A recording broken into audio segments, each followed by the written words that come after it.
Jaya Gopi Jana Vallabha, Jaya Girivaradhari, Jaya Girivaradhari, Jaya Gopi Jana Vallabha, Jaya Girivaradhari, Jaya Girivaradhari, Jaya Yashodhanandana, Jaya Brajana Ranjana, Jaya Yashodhanandana, Jaya Brajana Ranjana, Jaya Yamuna Tiravanachari, Jaya Kunja Bihari, Jaya Yamuna Tiravanachari, Jaya Kunja Bihari, Jaya Radha Madhava, Jaya Kunja Bihari, Jaya Radha Madhava, Jaya Kunja Bihari, Jaya Gopi Jana Vallabha, Jaya Girivaradhari, Jaya Girivaradhari, Jaya Gopi Jana Vallabha, Jaya Girivaradhari, Jaya Girivaradhari, Hare Krishna, Hare Krishna, Krishna Krishna, Hare Hare, Hare Rama, Hare Rama, Rama Rama, Hare Hare, Hare Krishna, Hare Krishna, Krishna Krishna, Hare Hare, Hare Rama, Hare Rama, Rama Rama, Hare Hare. Hare Krishna. Thank you. Jai Shri Radha Giridhari Bhagwan ki Jai, Shri Jagannath Baladev Subhadra Mai ki Jai, Shri Giri Govardhan ki Jai, Shri Nitai Gaur Chandra Bhagwan ki Jai, Jagat Guru Shri Prabhupada ki Jai, Shri Gurudev ki Jai, Nitai Gaur Chandra Premanande, Hari Hari Bol, all glories to the assembled devotees, Hare Krishna, all glories to the assembled devotees, Hare Krishna, all glories to the assembled devotees, Hare Krishna, all glories to the lotus feet of Shri Guru and Shri Gauranga ki Jai, Jagat Guru Shri Prabhupada ki Jai. Namo Vishwabhadaya Kishvastara Bhutale Srimati Mahavishnu Goswamati Namine Namo Vishwabhadaya Kishvastara Bhutale Srimati Bhakti Vedanta Swamati Namine Namaste Saraswati Devi Bhavani Prasani Nivishesha Sunmati Prasadi Stani. Hare Krishna. How's everybody doing? All good?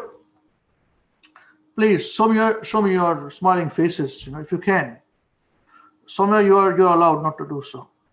Oh, Sanjay Prabhu is at work. Good to see you, Prabhuji, in your attire. Oh, nice to see you. Very good, very good. Oh, Hare Krishna, Hare Krishna. Haribol, Haribol. All right. Now, everybody's doing all right. You guys are happy? Before we start anything, is anybody sad? Is anybody happy? Everybody's happy. I want to hear everyone's happy. Yes, Prabhuji, I'm happy. Yes, good. Good. All of you, please. One roar. Your mics are all turned off. I can't hear you.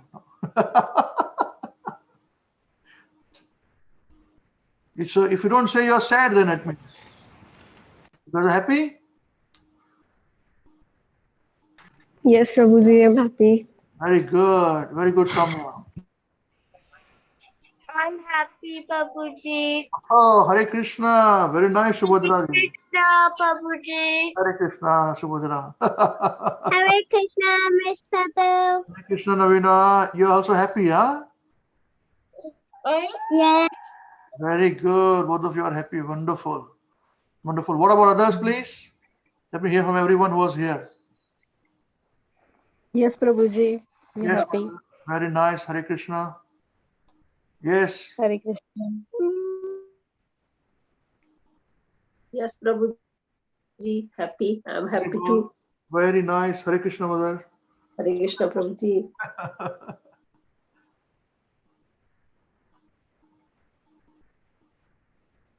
Who else is remaining now? Do you want me to call all of you? Come on, start, wake up. Wake up. Devanshi is awake, but she's not saying she's happy.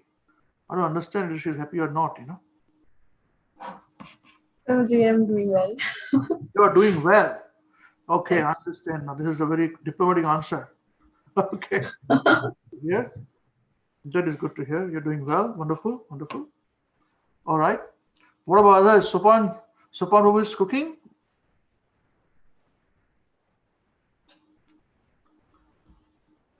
Priyanka, Sopan, Parth.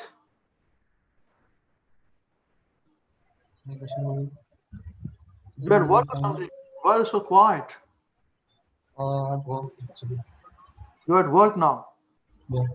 Oh, wow. On Sunday, huh?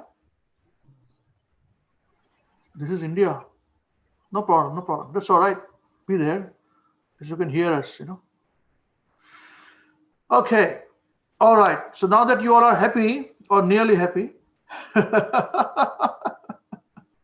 do we remember what did we discuss last week? Where were we last week? And no point asking. My statistics say that about 100% you don't remember. Anandji remembered once, but now he is not there. So obviously there's nobody else who can remember. So I'm the only one who's remembering a bit of it. All right.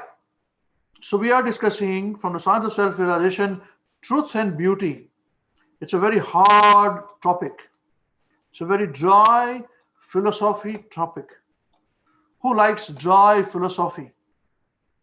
We got somebody, new, Advait Amit Patil. Sharu, your cousin, someone? Your invited guest? That's my wife's relative. Okay, all right. Where are they from? India?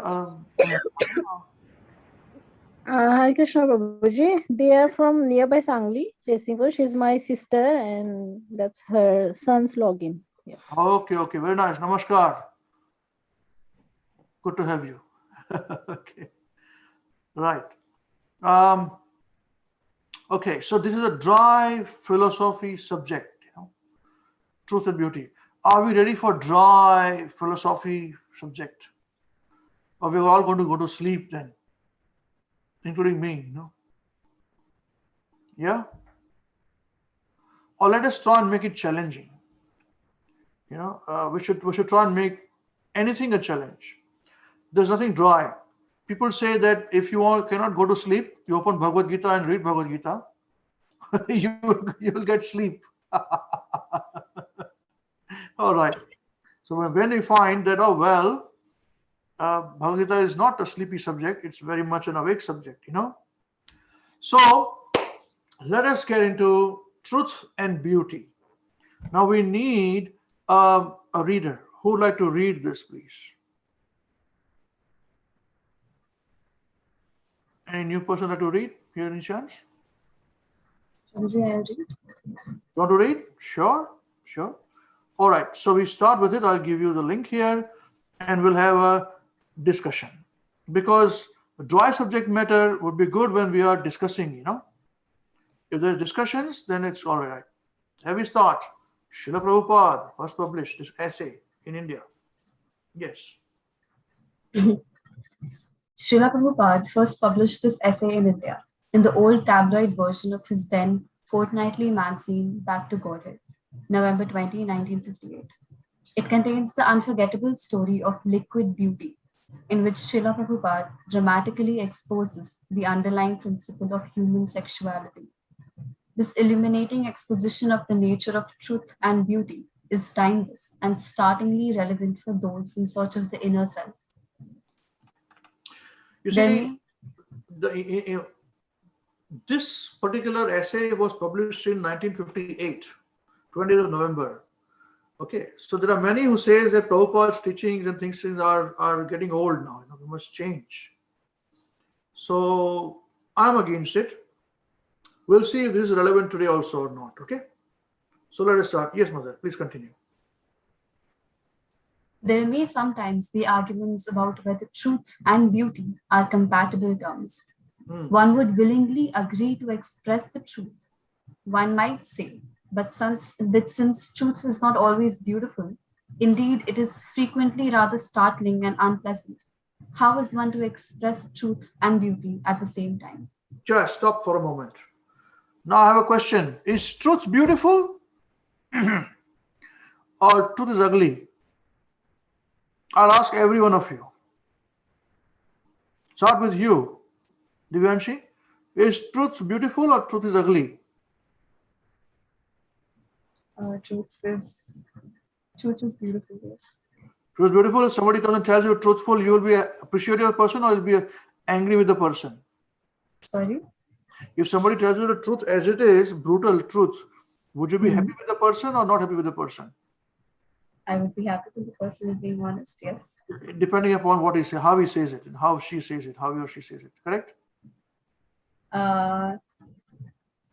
Yes, I guess that you can put truth in a in a compassionate way, so it doesn't hurt people. You got compassionate way. Look at that. All are very clever people. Compassionate way. The real word is you put a truth with a sugar candy around it, and then it's fine.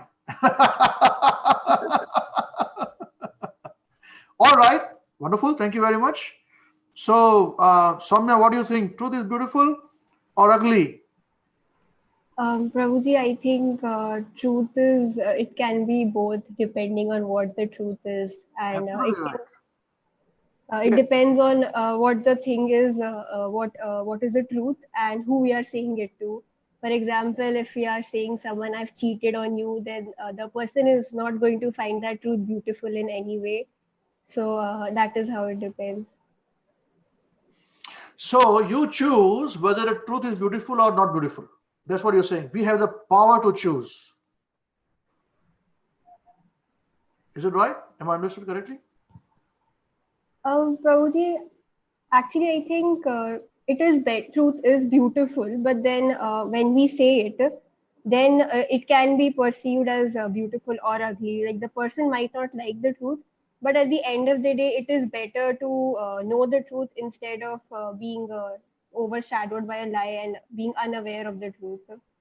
You gave me a philosophical answer. I just asked you from your point of view. Is truth beautiful or ugly? What do you think? Yes, Prabhuji, it can be both. It depends. It depends. You guys are very clever, all you younger generation, Okay, now who's remaining now? Priyanka, tell me, is truth beautiful or ugly?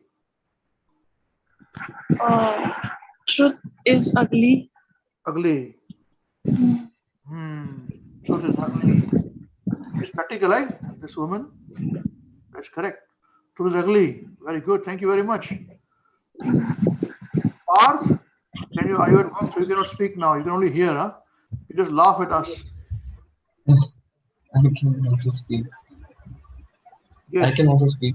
You can also speak. Is my voice coming? Yeah, voice coming. All good. Tell me. I think truth is beautiful, but then truth is beautiful. Truth is beautiful. So you are happy to accept truth in any form when it is given to you, right? Yeah. Sure, huh? Yeah. Okay, we'll see you then, eh? All right. Is Anshu like to participate? What do you think? Is truth beautiful or ugly? If you like to participate.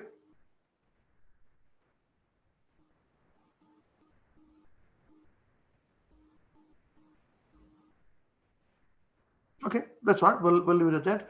And I do not know if your cousin Narada Mataji would like to participate, but we'll not force her. Let it be. Hello. Oh, sorry. I was just not listening. As according to me, I think truth is beautiful because I know at the beginning it hurts, but at the end result, I think it's better to know the truth. Okay, so you're happy if somebody comes and tells you truth. That's it. Full yeah. stop. Yeah. You'll still be friends with the person, right? Sorry? You'll still be friends with the person. You'll not Yeah, if the person if out. they tell me the truth and clarify that why it's happened or something like that, and instead of saying me the lying and keeping me in the shadows, so yeah, I will trust that person. That okay, tells me the truth. Okay. All right. Thank you very much. Now, an open question to all of you together. Is truth black and white or shades of gray? Second question. I always like this question. Is truth black and white or truth can be shades of gray? 51 Shades of Grey, the adult movie. Not like that, but unlimited shades of gray. Ardha Satya. What do you think truth is?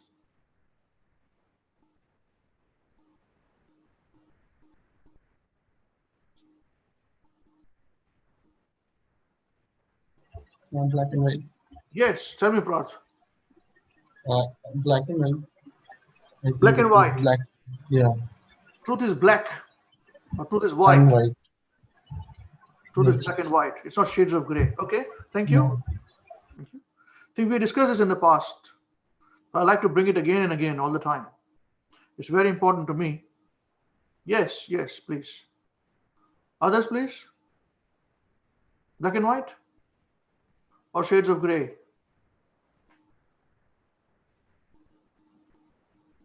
I'll give you some time to think. I like to keep people hopping, catch people hopping on the wrong foot, because that's when I really get excited to get discussion further, So that's where my hopping discussions. Tell me, truth black and white or shades of gray? No, it's black and white. Truth is black and white. Unfortunately. Okay. Anybody else? Priyanka, Soumya? Yes, Prabhuji, I think truth is black and white. Not shades of gray, huh? Yes. Okay. Priyanka, what do you think? Truth is black and white. Yes. Very good. All of you seem to remember my discussion there, That's right. Truth is black and white. Truth cannot be shades of gray. There is nothing like Ardha Satya. There's nothing like half truth. If you say, how do I look? I said, depends. If you go to the mirror and say, mirror, how do I look? Mirror comes and says, depends.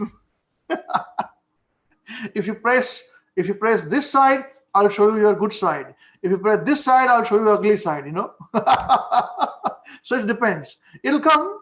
This kind of mirrors will also come. I tell you, business idea, Parth, start this business idea. Krishnadas, let's get this a mirror. Say, mirror, black and white, it depends, truth.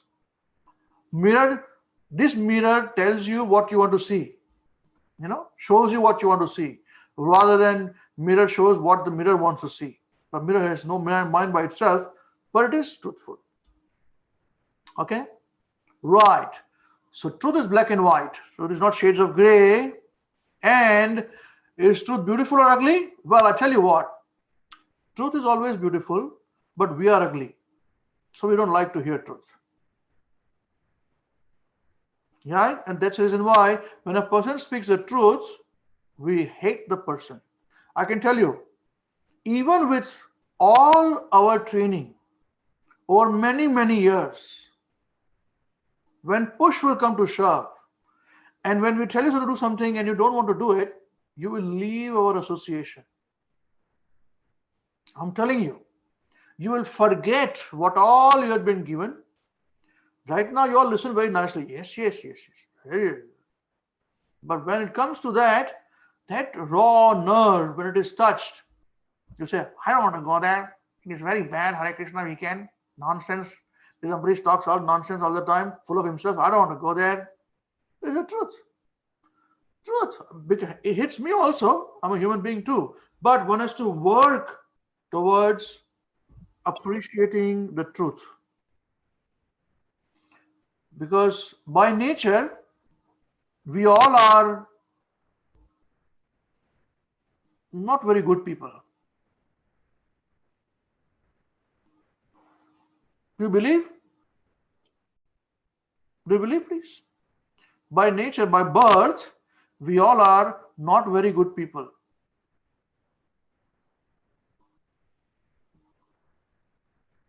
Do you agree? All of you agree? If you keep quiet, I'll assume you agree. Do you all agree? Mukunda, do you agree? By nature, we are all not very good people.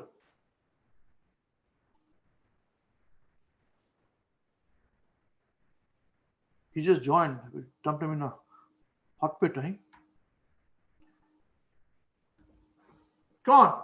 I'm putting a challenge here. So we come back with some boxing gloves, man. You guys are not responding. This is an interactive discussion. Prabhuji, my brother, he is also joined with me today. So he is against that. He wants to say something. Yes. Can you say? Yeah, you can speak. Pranam Prabhuji. Pranam. What is your name, young man? I'm Rakesh. Rakesh. Okay, Rakesh, tell me. Is truth? Yes. I think when we come from God's house, we are all innocent and good people. Yes. But we become bad because of this world. The way we grew up, see, if you are a follower of Krishna and you are a good man, if you get a child in your house and if you treat him from the beginning what is goodness, he will be a good guy. And even if you bring a bad guy in your house when he is a small kid, you will make him a good guy. So I think when we come from God's place, we all are good human beings. But this world, the people we mix up, the people we grew up, they make us bad, or the environment. Okay. Good point. Thank you very much, Rakesh. Thank you very much. So what Rakesh is saying here is that children are born good, we make them bad or good. That way, basically what he's saying, Okay? All right. I'm saying that we all are born, we all are bad. I can prove to you, Rakesh. Definitely, I'm listening. You can see, all of us, has anybody of us, when we were small children and we went to school, did we get, when we were small children, before going to school also, our parents would say, mom would say, you must not speak lies. Speaking lies is very bad. Did you hear this from your parents? Can you raise your hands, please? Yeah, I did hear. Can you raise your hands, please, all of you? Though I can't see others, but I agree. Okay. So what does it mean? If we never spoke lies, would our parents say this? We must not speak lies.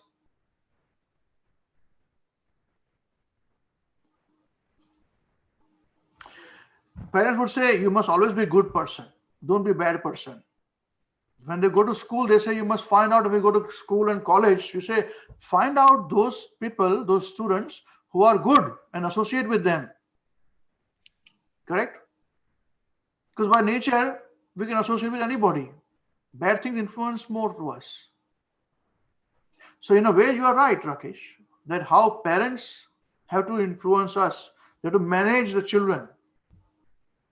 If you leave the children on their own, there's a good chance by nature they'll be attached to wrong things.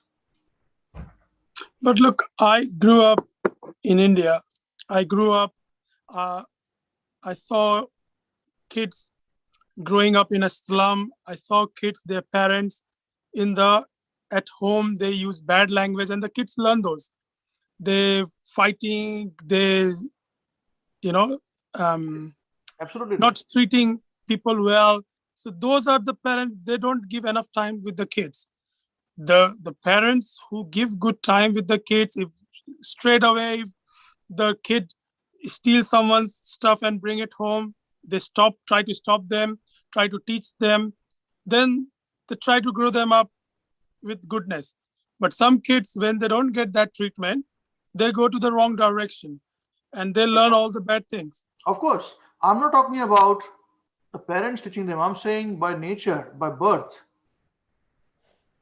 Yeah, but look, I'm saying that if the same kid, same time, if he born in a house, those parents are spiritual, they're doing good things, they're not teaching kids bad, nothing happening bad around them, they pick up all those stuff. But if they grow up in No, I'm talking about when they are born by nature, not their learning. I'm talking about the birth by nature. Yeah, that's the same thing. If he born, say if a kid born in a slum of India, where all people are fighting, using bad language, doing bad stuff, killing people, they will learn the same thing. It doesn't matter if he born as a good guy, but he will pick up all this.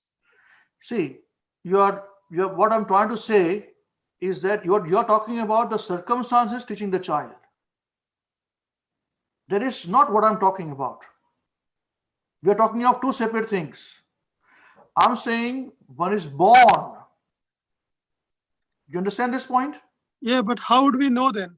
Yeah, that's what I'm saying. That is why in the material world, everyone is born, most of us are born with this thing, because all our actions and reactions are based upon our past actions and reactions of previous birth.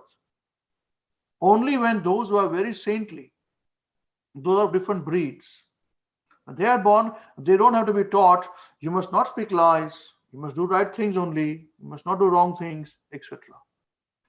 Getting influenced by surroundings is the next point. My question was, by nature, all of us, most of us, if not say all, most of us, we have to be taught to be good. Otherwise, our parents, all of us would not be facing this situation. Our parents saying that you should be good, you should not speak lies, you must not steal, you must be obedient. All this information has been taught to us. Then we get influenced and we get good people, or children who are not getting this, parents, as you say, parents who are negligent or doing wrong things, the children also become wrong. But by birth, all of us in this material world are born fools and rascals. With a past experience, that's why we have to go to school. Nobody is born scholar when we are born. This is more philosophical point of view. You see, this is from Shastra. I'm not saying just myself. This is mentioned in Srimad Bhāgavatam. That we have to be born. We are born. That's why we have to be trained from childhood.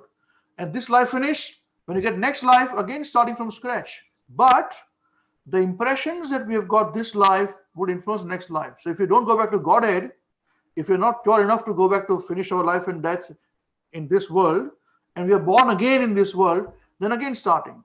But we may have an advantage if we have been controlling our senses, if we have got good saintly association, if we lead a saintly life. Otherwise, most of us, the child is born, we speak a lie.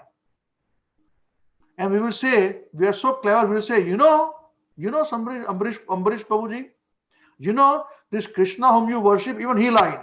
So what is wrong in my lying? Yeah, he was a liar. He would drink milk and he would drink his makhan and say, I did not have makhan. So if Krishna is lying, why cannot I lie? That's another point altogether. Because the good and the bad, everything comes from God. But God is absolute. My question was this, that is truth ugly or beautiful? That's the first point. Then we agreed, okay, truth is actually beautiful, but because we are ugly, we leave that association of people who are speaking the truth. A person who speaks the truth generally has got not many friends. He has got good friends. They stand by him, but he walks alone. All right. And second thing we spoke about is truth black and white or shades of gray. Most of the people would say shades of gray, because truth is spoken according to time, place, and circumstances. It's called relative truth. But we are talking about is absolute truth. So the conclusion is that yes, truth is beautiful. We may see it ugly because of our own preconditions, either by nature, by birth, or by our association. And second thing is this, that the truth is black and white. You cannot make it shades of gray. It's not only possible. Yeah. So we start with this discussion about sexuality, human sexuality in this essay. It's a very, as I told you, it's a dry subject. So I'm trying to make it a bit more interactive so people can, get into it, and then we'll get some nice nectar out of it. Okay. So let us start. Okay, there is a question in the chat. Prabhuji, yes. There's a question in the chat. Question Ayush. Okay, hi Ayush. I have a question, sir. What is good? What is bad? Well, what is? Can you just come up, please? Show yourself, please? Or just we wanted to hear from you, if you can.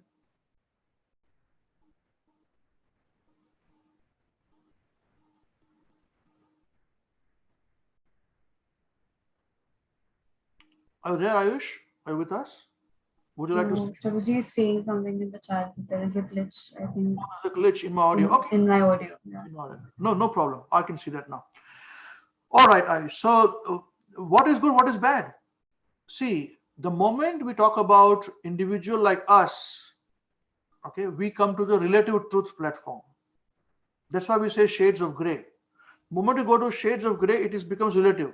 So what is truth for you may not be necessarily truth for me. Like, for example, I'm from India too. I was born in India. I've lived in India for so many years. I'll give an example of it. Many times in big events with somebody, my next door neighbor has a party, or next building society has a party, they blare out music, bang, bang, bang, bang going on, with their festival.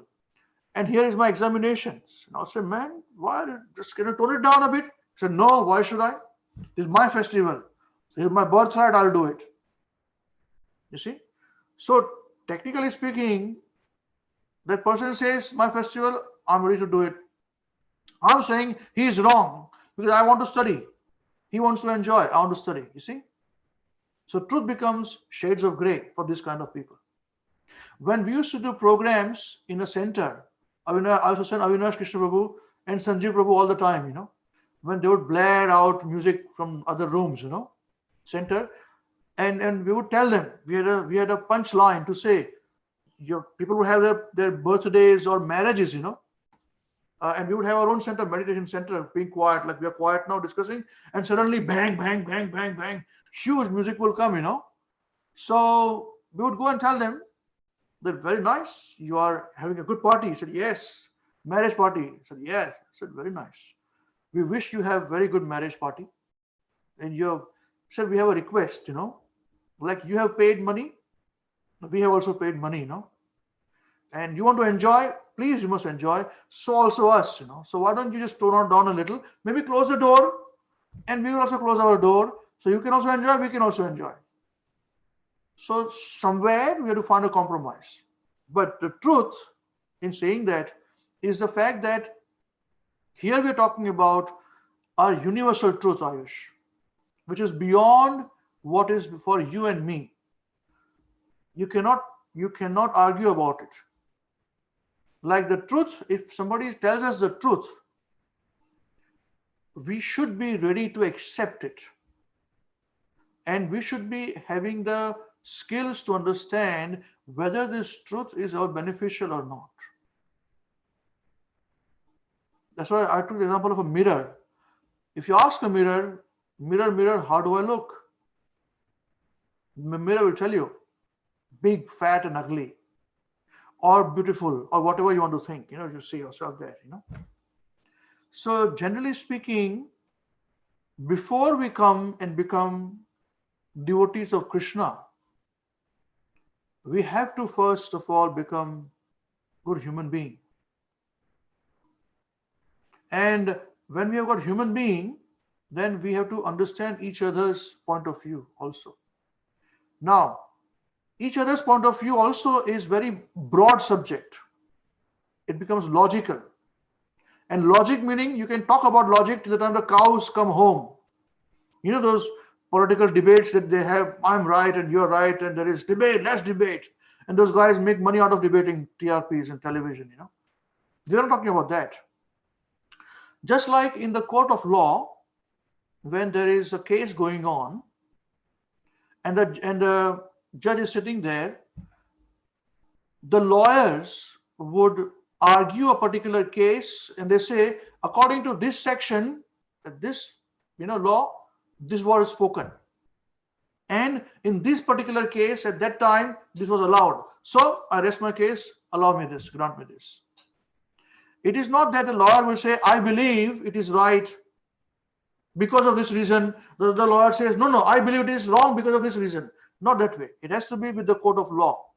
And that court of law, the books which are there, which they refer to in for judgment, our books that we refer to is scriptural books of Bhagavad Gita and Srimad Bhāgavatam, and a summary of the Vedas. And based upon it, when we speak, we will understand what is good and what is bad. Very important. No logic. Although we bring logic to understand things, but we do not use logic to debate things, because there is no end to debates. More of it probably will come clear as we come discuss. I think you come for the first time in our chat here. Yeah. So maybe more will be clearer as we go through. Is it all right?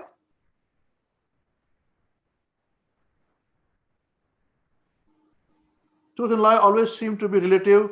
How it can be universal? Yes, that is a point. Because on the bodily platform, the truth and the lie is always relative. But on the absolute platform, it is complete. I'll give you one example and we'll move on with the discussion. Ayush, we are here devotees of Krishna. If I go and steal butter from my neighbor's place, they may allow me once, or twice. But if I keep stealing from everywhere, they will beat me or put me to jail, right? But here, when Krishna would steal the butter, he is worshipped as a butter thief. And everybody wants Krishna to come and steal butter from their homes. That is universal truth. And when he says, I have not stolen butter, when everybody can see stolen butter, we still laugh, we still love. These are his pastimes which he performs where he doesn't have enemies. We cannot emulate him. We cannot become absolute, but we can learn from him that he is absolute and we are relative. And universal truths will always remain truth. One cannot say that, okay, I may be truthful sometimes. No. Yes is yes, no is no. Sun rises in the east, sets in the west. That is called universal truth. But because we are all very much, as Rakesh had mentioned, influenced by our so-called surroundings, we have become universal truths. Yeah, the fact of the matter is that is truth. Yes, now things are getting sorted. Thank you very much. Very nice, Ayush. So as the discussion will grow further and more you come, you'll understand this better. So now I want to take my discussion. Yeah, thank you. You're most welcome, Ayush. So now we'll take our discussion into the current topic of point where Prabhupada is talking about human sexuality on truth and beauty. So what we see as beauty may not be beauty. All right, that is the core of this subject. Let us go with the discussion. So Divyanshi, if you can continue reading, please. I'll share 1 minute, please.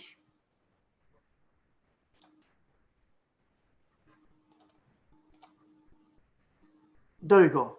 So here we are. There may be sometimes. We saw this? Yes. In reply. Yes. In reply, we may inform all concerned that truth and beauty are compatible terms. Indeed, we may emphatically assert that the actual truth, which is absolute, is always beautiful. The truth is so beautiful that it attracts everyone, including the truth itself. Truth is so beautiful that many sages, saints, and devotees have left everything for the sake of truth. Mahatma Gandhi, an idol of the modern world, dedicated his life to experimenting with the truth, and all his activities were aimed toward truth only. Yeah, his autobiography is mentioned as My Experiments with Truth. Have you read it? I've read it. Good autobiography of Mahatma Gandhi. Yes, please continue. Why only Mahatma Gandhi? Every one of us has the urge to search for truth alone. For the truth is not only beautiful, but also all-powerful, all-resourceful, all-famous, all-renounced, and all-knowledgeable. Unfortunately, people have no information of the actual truth. Indeed, 99.9% of men in all walks of life are pursuing untruths only in the name of truth. We are actually attracted by the beauty of truth, but since time immemorial, we have been habituated to love of untruth appearing like truth. Therefore, to the mundaner, truth and beauty are incompatible terms. The mundane truth and beauty may be explained as follows. So this is our situation because of the influence of so many things. Without knowing the real truth, we think what is truth is not, what is not truth is truth, and truth is not truth, you know. Let's see. Here.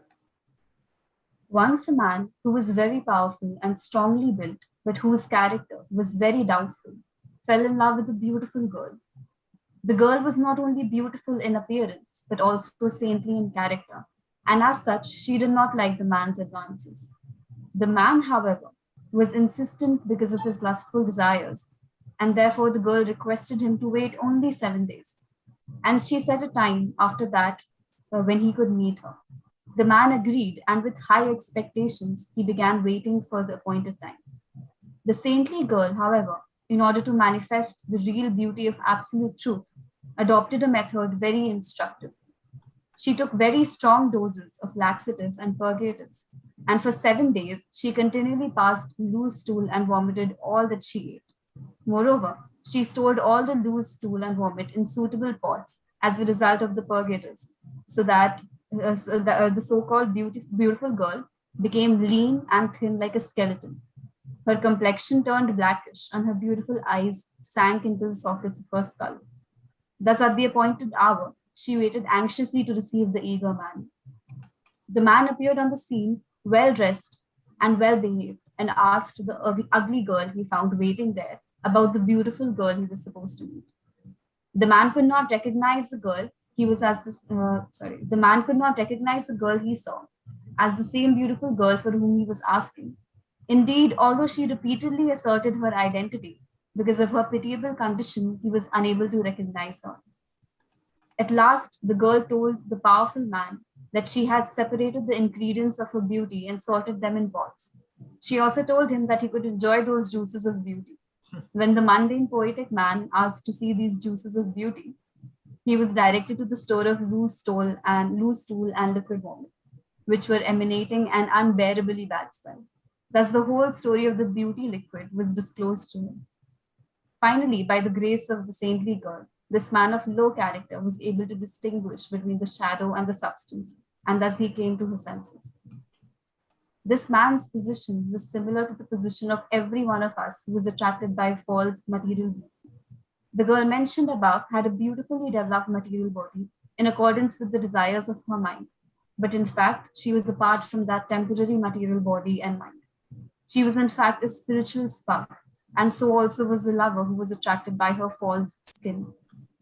Mundane intellectuals and aesthetics, however, are deluded by the outward beauty and attraction of the relative truth, and are unaware of the spiritual spark, which is both truth and beauty at the same time.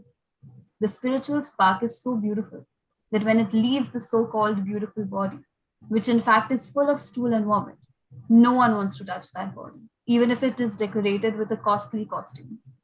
We are all pursuing a false relative truth, which is incompatible with real beauty. The actual truth, however, is permanently beautiful, retaining the same standard of beauty for innumerable years. That spiritual spark is indestructible.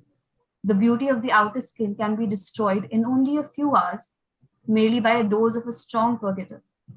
But the beauty of truth is indestructible and always the same. Unfortunately, mundane artists and intellectuals are ignorant of this beautiful spark of spirit. They are also ignorant of the whole fire, which is the source of these spiritual sparks, and they are ignorant of the relationships between the sparks and the fire, which take the form of transcendental pastimes. When those pastimes are displayed here by the grace of the Almighty, foolish people who cannot see beyond their senses confuse those pastimes of truth and beauty with the manifestations of loose stool and vomit described above. Thus, in despair, they ask how truth and beauty can be accommodated at the same time. Mundaners do not know that the whole spiritual entity is the beautiful person who attracts everything.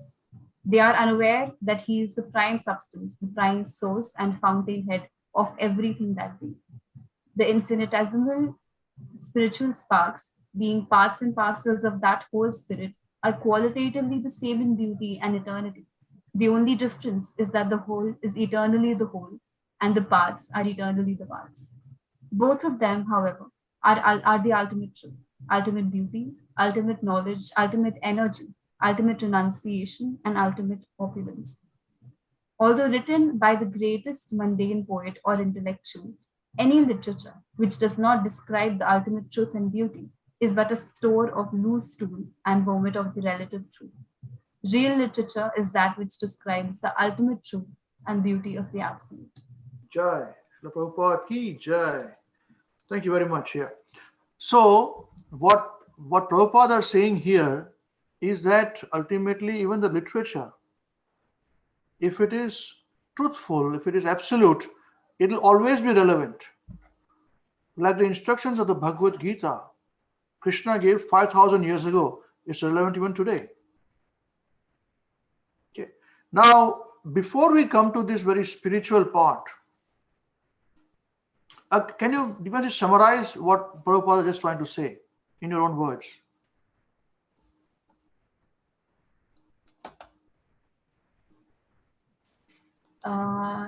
To my understanding, what he's trying to say is that the absolute truth is not just the skin or the matter that we see; it's the spirit, and the spirit soul is originally all-knowing, all beautiful, all powerful, and all opulent.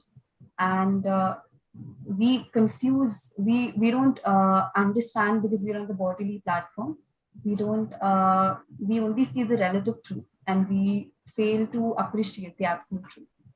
And there are a lot of things that were honestly very too hard to follow, but that is my understanding. Okay, all right, thank you very much. So what we do is our knowledge and our understanding is skin deep. Now, those of you who are young, who are not yet married, and those of us who are married for some years now, 20, 30 years. Those of you who are not married, you say, I like to marry a rock star. All the girls will say, rock star, such a nice man, such a beautiful, handsome face, very nice. And all the young men like to marry a rock star girl in the same way, same thing. Oh, such a nice, beautiful. Right. Now, those who are married and in marriage still for about 20 years plus, 30 years. What would you see in a woman to get married? Would you see beauty only? Or you would see compatibility, intelligence, and all those things? What do you think? I would say I'm married for so many years now. So we would see more important than beauty is the understanding, the compatibility, the comradeship, the do's and don'ts, what is acceptable to you, following or not, all those things. Same way, both boys and girls, men and women. Beauty is important, but comes a bit later. Now, who's that? Avinash Krishna, what do you think? Am I right? You are absolutely right, Prabhu. Absolutely right. You're absolutely right. And that's why younger generation of this age, Prabhu, they don't want their parent to get them married. They go and look for somebody and find who is compatible. Prabhu. That's right. That's right. And what happened is I was giving a class this, on the subject. He said all these young would go and find a nice boy or a girl and they like it. And for getting approval, they'll get their friends of the same age. They also are wanting this rock stars. This rock star is such a nice band, a nice girl, whatever it is, and that's how it is. This is why they get married, and that's why we got situation. I'm not saying arranged. You should always be arranged marriage. I never got married arranged. Sorry, I was love marriage. Okay, I found my own life partner. All right, so I can't be saying I'm not like Avinash. I'm not so saintly like him. And others. Anyway, it doesn't mean I'm not saint, but I'm just telling you. So the thing is this. That what I'm trying to aim at and gain at is that we are conditioned to see things on the face value. If somebody always smiles at us all the time, we say, such a nice man. He never corrects us, he's such a nice person. Never corrects me. And the moment we become teenager, our father or mother corrects us. This is wrong what you are doing. Why did you do this? You should be doing that. You must be doing this. You must be waking up at this time, sleeping at this time, and they become our enemy, man. Suddenly our own parents who have given us birth, who have woken us, who are waking when we could not sleep, they were awake, who are still our best friend. They're still our best friends. Now, most of it, those who are, today in this age, I have to, clarify that there are some parents who are not very good too. So don't get me wrong. The police have to come in and take away the kids, So I'm not talking about those situations. I'm talking generally speaking. They have spent their time, they dedicate their lives to bringing of the student, of the sons and daughters, the children, and the children treat them as enemies when they become teenagers. Man, how rascal we are, man! You become parents, and then you'll know. They say, you become parent, well, let your children become teenagers, and then we'll see. Now, another example of this gross foolishness, I'll tell you. This relates to all. Men are not very much in this equation. I'm not pointing out women. Please, all are the same. Men are worse. Don't get me wrong. But all the women, you spend a lot of time and energy in maintaining your hair, right? Many of us don't even have hair. We remove our hair anyways, Like Rakesh, like me, we are like this. So show all the ladies, you've got nice hair, right? Correct? Spending time, right? Why? That's why. I have spent, when we did a research, when I was working, they would spend an average of $350 a month on hair. Because they just not cut the hair. You require a particular kind of cut. You require then shampooing, and you require this massage, and require all these things, And that is how the hair cutting is done, and the color and all those things. We men, we go to hair shop, we just, what is cheapest one, whatever, or not cheapest, but good ones, doing all these things, done, 15 minutes, finished, done. Like I went to hair cutting here. There was a lady whose hair was done and she was coloring and all that. And she was given a nice book to read. And by the time she read, she was reading halfway through I went in. My time was in. I was inside. My hair was cut in 20 minutes. I was gone. She was still reading the book. Then after that, working was being done. So obviously, she's going to charge $200, whatever dollars. Mine was $25 and I'm done, Finished. Such a nice, we take care of our hair, correct? Hair is very important part of the body. Hair, facial hair, correct? Am I right? Can I hear, please? Ladies and men are not, but ladies, please. Yes, am I right? Yes. Yes, very good. Yes, Prabhuji. Very good. Who else? Anshu, please. Yes. Very good. Very good. Priyanka?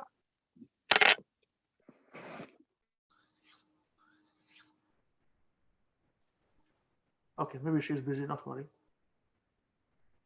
So if the hair is this part of the body, now I have to tell you one thing. You spend so much time taking care of your hair. If your one hair falls into your food, will you eat the food? You tell me. Tell me. You cook the food and give it to your nice hubby or whoever it is, and the hair is there, 1-2 hair inside. One hair you can still tolerate like this, but 2 hair finished. I'm going to eat outside. Even you will eat outside. Am I right? Am I right? Just see. Have I proved ourselves how hypocritical we are? Then how can you say hair is the most beautiful part? If it is most beautiful till the time it is useful, where it is attached to the soul and the body, which is keeping the body alive. But this is how hypocritical we are. This is called relative truth. Because if it was so beautiful, it should always remain beautiful. Ayush, did I get the point? Did I convey this point to you? Is it all right? You can just... Yes, sir. Good. Good. So that's actually, so I think that if truth is always seems to be relative, then why we are saying that it's an absolute in nature? We can't hear you clearly.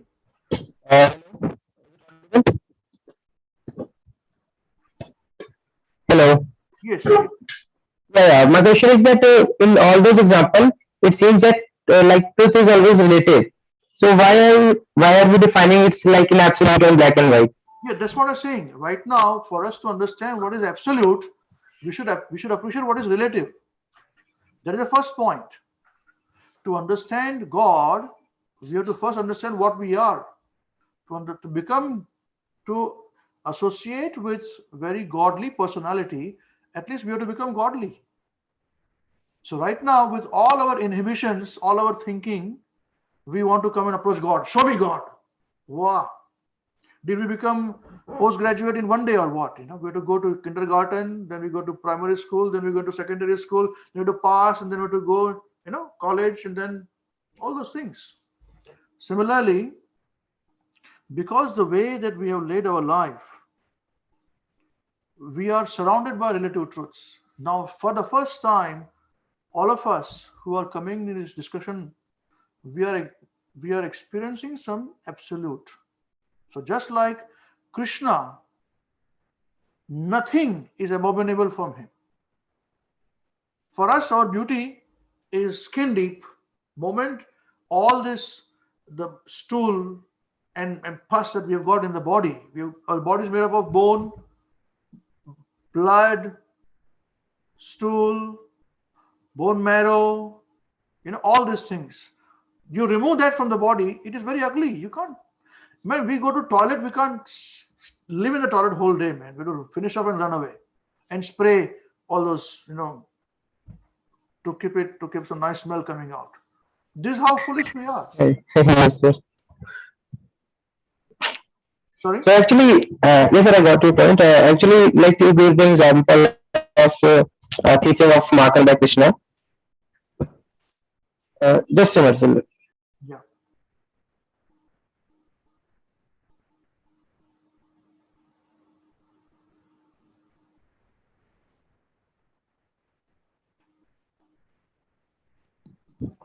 So is it audible? I think there is problem in glitch. Hello. You can slightly be away from the microphone. Just stay away from the microphone and then speak. Maybe you're too close. Yes, sir. Now audible? Yeah, just keep a little bit away from the microphone. See what happens. Okay. I think it's right now. Yeah, okay. Now speak now. Yeah, so my question is that you gave the example of the teaching of Markan by Krishna also. And there is one more thing I would like to add. Like, he was also like storing the clothes of girls bathing at water. And nowadays it seems quite creepy things, but we laugh at that point also. So how you can relate it? I also did it for my parents that how they are considering him as a god and all that if he is stealing clothes from the girls. Sorry, so what is the question? Yeah, I understood some bit of it. You're saying Krishna steals butter. Okay. So my question is, we consider Krishna all the time as a god, as an idol, but the things which he has done or we know about him doesn't seem like all the way absolute or good in nature. Yes, it doesn't seem to be that it is absolute. That's what you're saying. Yes, sir. Stealing of markings and clothes of girls even. It's like creepy Why are you things. worried about girls right now? What do you know about the girl situation? Have you read Bhagavatam about this? I know, sir. So just the Bollywood movies you saw. Yeah. Yes, sir. The Bollywood movie, the person wanting to make money, he emulated Krishna, and the Joker took away the girl's clothes and we said, this is what Krishna did, so I'm doing. This is nonsense. They want there is some miscommunication between the actual Bhagavad Gita and the things they are showing us. There is light years, day and night. Yes, sir. And to come to that understanding, we cannot give you that understanding right now in 1 minute because you won't understand it. Because it's a long discussion, you see. These people, they want to make money, so they'll show anything. What was the other song, the other rascal singing? You have that big Bollywood hero. मैं करूँ तो मेरा character ढीला है. That foolish rascal, 50 years old, coloring his hair. I'm also 50. Yes, sir. I'm older than him. I have not colored my hair. See, right? And that fool rascal is coloring his hair to show himself bad. And he said, "मैं करूँ तो मेरा character ढीला है, idiot." And everybody is dancing. So nice, so nice. So he's comparing himself with Krishna without knowing what is Krishna. You see? But he's making money for the people following. This is the thing. that all of us, all of our interest is only for sense gratification. And even this knowledge, I can tell you, for it to be digested, we have to, those who are trying to study it, will digest it and practically implement it and tell this to the general people. So make them interestful a little bit, and some of them may be interested, because just like to watch Bollywood movie, nobody had to teach us. We were all interested in watching Bollywood or Hollywood movies. But to study Bhagavad Gita, we have to be really taught. This is why I said we are born fools and rascals. Otherwise, generally we should be interested in this, not that. But we're interested in that by birth, not this. So Rakesh, no amount of parents, good or bad, will stop us from watching Bollywood or Shollywood. Yeah, but parents' interest will teach us to study Bhagavad Gita, which is all right, some influence. But by birth, we are interested in doing this only. You see? So it will take a bit of time. These are all, there are the concept of Krishna stealing the clothes. Srimad Bhagavatam has got 36,000 shlokas. There are 12 cantos, okay, skandhas. What Sridhar Prabhu spoke for 1 hour before a class was from the first canto. So there are 1,000 pages in first canto part 1, again 1,000 part 2, part 3, then again second canto, so many, third canto, so many, fourth canto, fifth canto, sixth canto, seventh canto talks about Prahlad Maharaj and Lord Nrsimhadev in all this. Eighth canto talks about the elephant, Gajendra Moksha, and all those things are there, and even the on other planets. If I tell you there are other planets, we talk about information in other planets, how people live there, how they worship Krishna, you will say this is very farcical. But to come to the level of Krishna stealing the clothes is in the 10th canto. We have to qualify this. It is said that Srimad Bhagavatam we must study from step by step. And 10th canto, the first canto is the legs of Krishna. Then it comes to the knees, thighs, stomach, chest. 10th canto is the face. It's very confidential. That's why it's called confidential. And then 11th and 12th canto. So one has to qualify steadily, just like one doesn't become an engineer overnight. You have to specialize. You want to become engineer, Divanshi, isn't it? What engineering you are doing?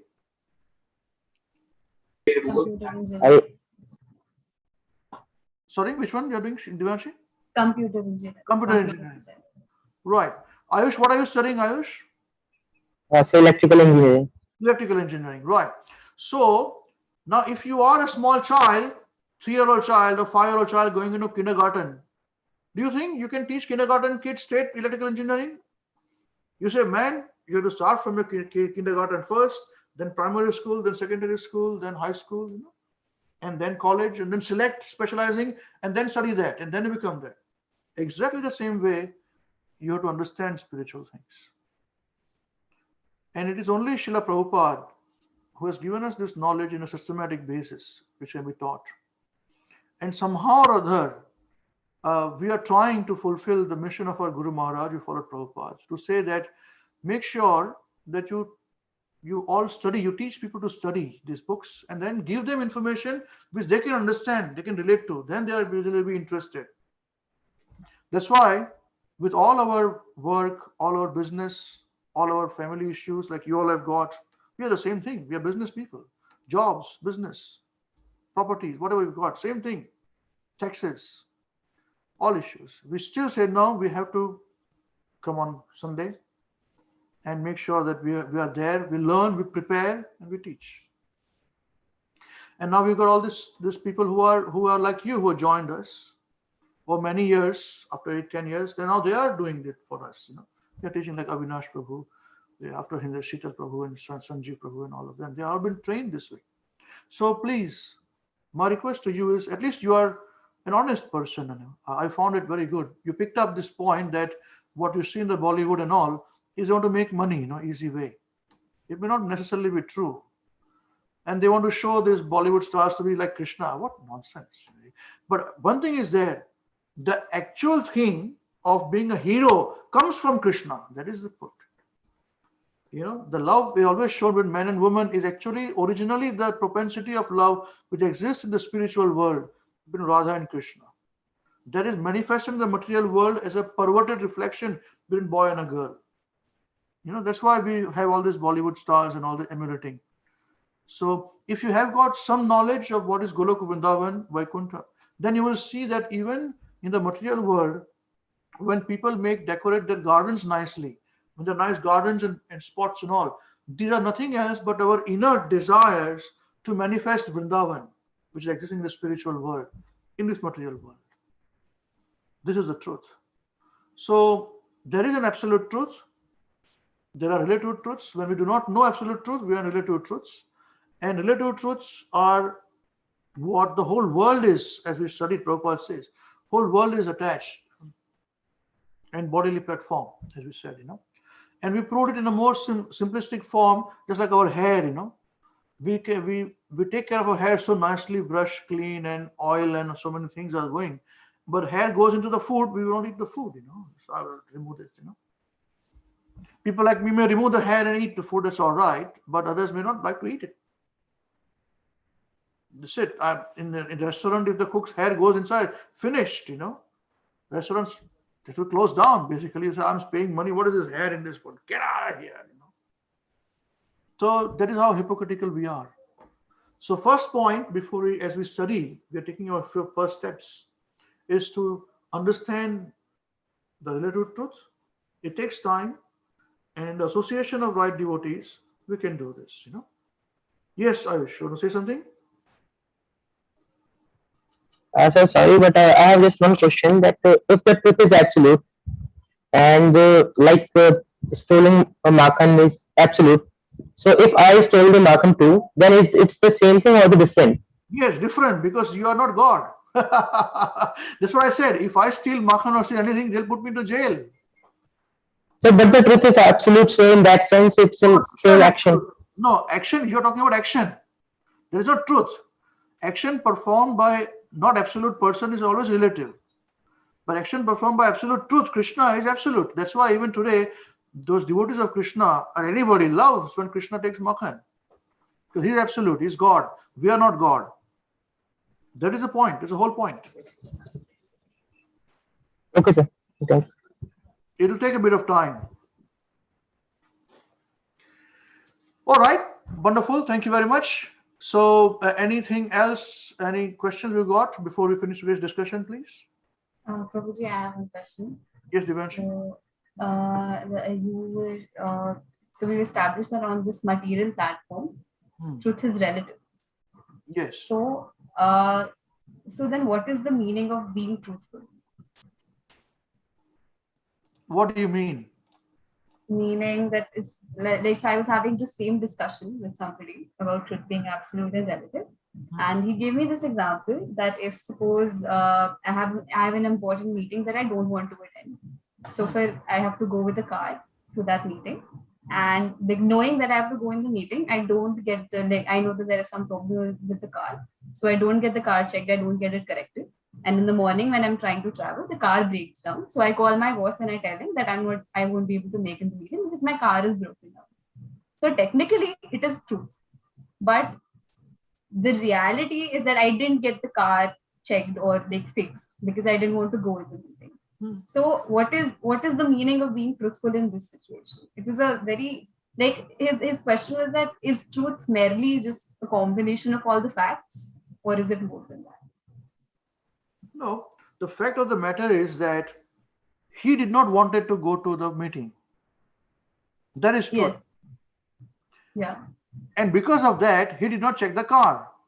That is the truth. If he wanted to go to the meeting, he would have made sure the car is working all right, everything is done, and he would have done. It was his choice. So truth is choice. It was his choice not to go. What is the difficulty? And that's why he made every effort not to go, including not checking the car. In fact, he's foolish. Rather than saying that, okay, the car is not going, he's hypocritic. He should call the boss and say, boss, I don't have to go to this meeting. Or you're forcing me, I'm sick. Why to wait for the car to crack down in the middle of the road and then tow the car back there? You would say, I'm feeling sick. You would tell a lie not to go. Tell him you are a very foolish person. Waiting for the car to stop in somewhere in the middle of the highway and then you have to push the car. A donkey you are. Better say I don't want to go or say I'm sick. Finish. Stay at home. Nicely you can watch your Bollywood movies. Keep watching. Or whatever you want to do. Okay. Truth So you're saying being truthful is just at least speaking what is your what you believe to be the truth? Or no. Here his example was wrong. His example was that he didn't want to go to the meeting. That was the situation. So he should not go for the meeting. Why is he finding ways? So he's finding ways not to go to the meeting. And one of the ways of not going to go to the meeting is to say, I'll not check the car. And I'm hoping the car will break down. And the car actually broke down. What if the car had not broken down? He would have gone to the meeting, right? So what nonsense. Okay. Okay.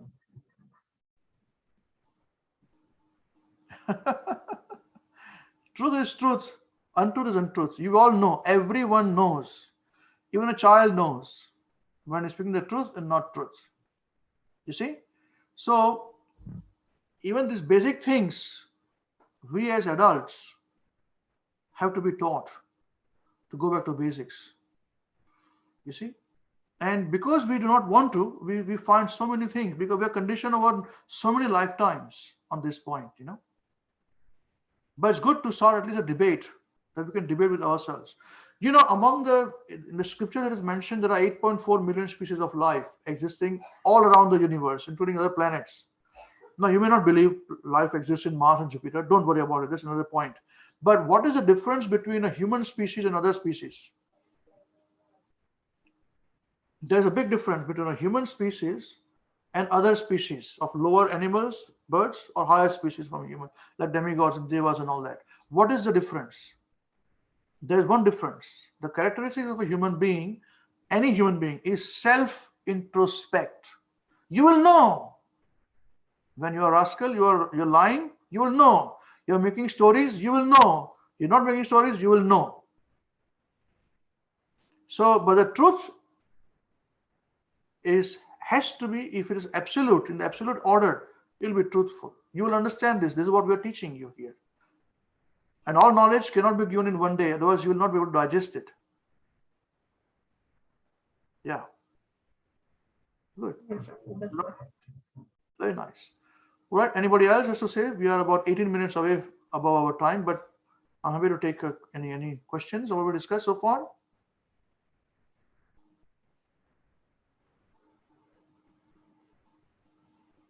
We wait for 10 more seconds and we finish this discussion.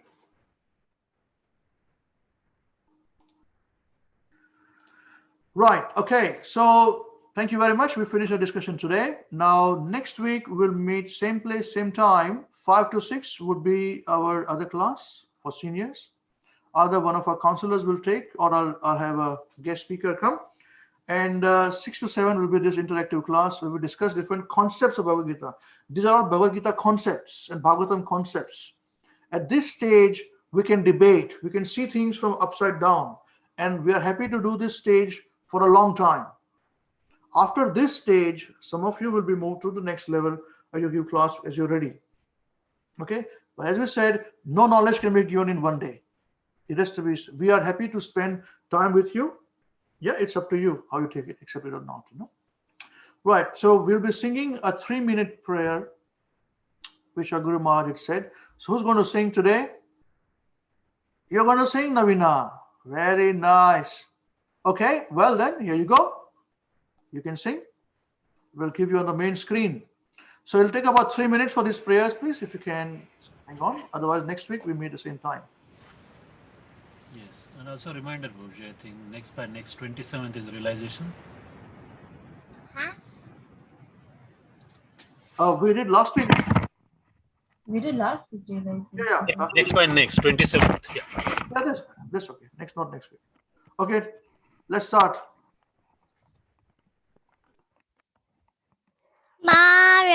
Maharaj, please hear us. Maharaj, please hear us. We have learned some real good stuff. We have learned some real good stuff.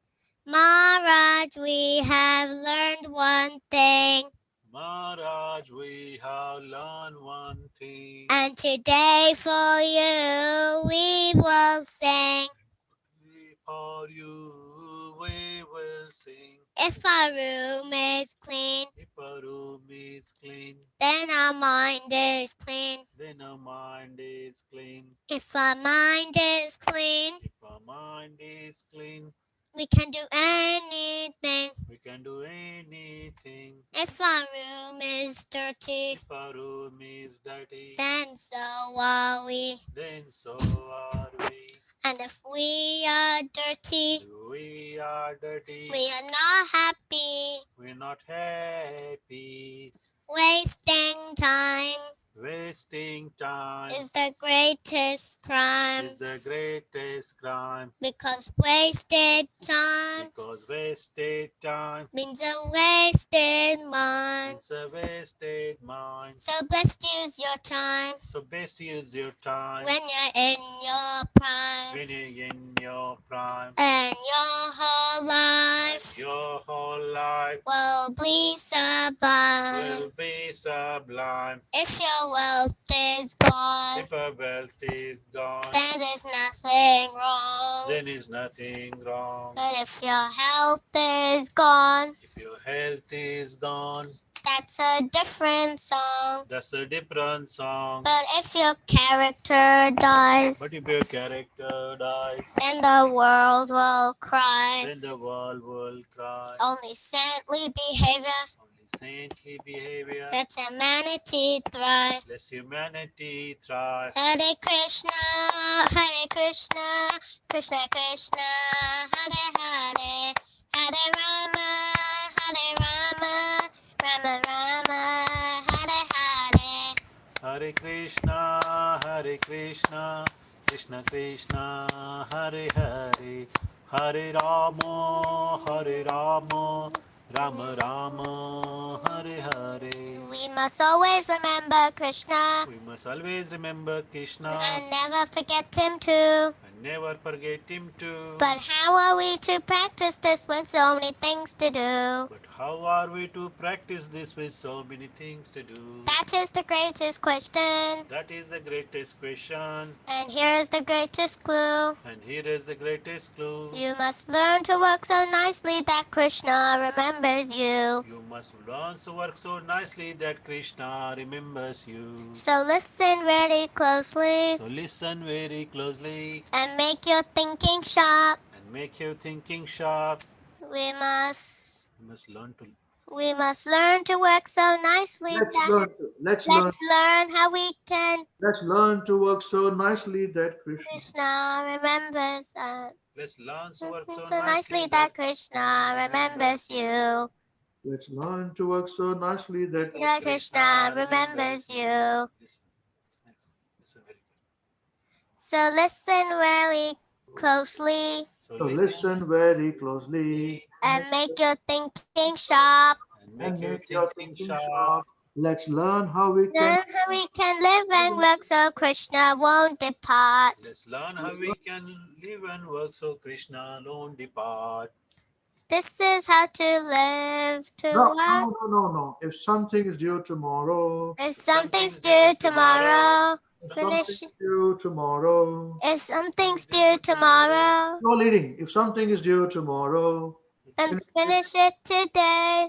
finish it today. And whatever is due today, And whatever Whatever is is due due today, do it now, don't delay. do it now, don't delay. Your friends might be lazy Your friends might be lazy or doing bad or things, doing bad things. but if you think again, But you think again, don't follow them, don't follow them, and you will win the end. and you will win the end. Whatever work we given, Whatever work we given, we do our very best. so we do our very best. We only live with what we need and give Krishna all the rest. We only live with what we need and give Krishna the rest. This is how to live, to work and to play.